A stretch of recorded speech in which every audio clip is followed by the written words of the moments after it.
আসন্ন গ্রীষ্ম আর পবিত্র রমজান মাসকে সামনে রেখে দেশে দেখা দিচ্ছে ভয়াবহ লোডশেডিং এর আশঙ্কা।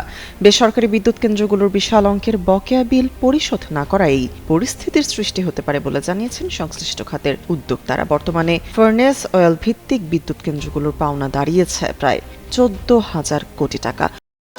ভবিষ্যৎ হোক নিরাপদ, বিনিয়োগ হোক বিশ্বস্ত, আর আমার পছন্দ সল্ট বে। ওয়েলকাম টু সল্ট বে।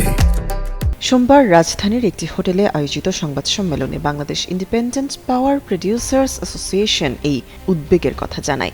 সংগঠনটির পক্ষ থেকে বলা হয়, পাওনা বিলের অন্তত 60% দ্রুত পরিশোধ করা না হলে আসন্ন মৌসুমে বিদ্যুৎ উৎপাদন ব্যাহত হবে। দেশি কোম্পানিগুলো যেখানে 10 মাস ধরে বিল পাচ্ছে না, সেখানে বিদেশি কোম্পানিগুলোকে নিয়মিত অর্থ পরিশোধ করা হচ্ছে। একে চরম বৈষম্য হিসেবে দেখছেন উদ্যোক্তারা। বিপ্পার তথ্য মতে বকেয়া বিল না পেয়ে অনেক দেশি কোম্পানি এখন দেউলিয়া হওয়ার পথে। এর উপর সময় মতো বিদ্যুৎ দিতে না পারার অভিযোগে পিডিবি 8,000 কোটি টাকা জরিমানা করার উদ্যোগ নিয়েছে। অথচ অভিযোগ রয়েছে বিদেশি কোম্পানিগুলোকে বিশেষ ছাড় দেওয়া হচ্ছে।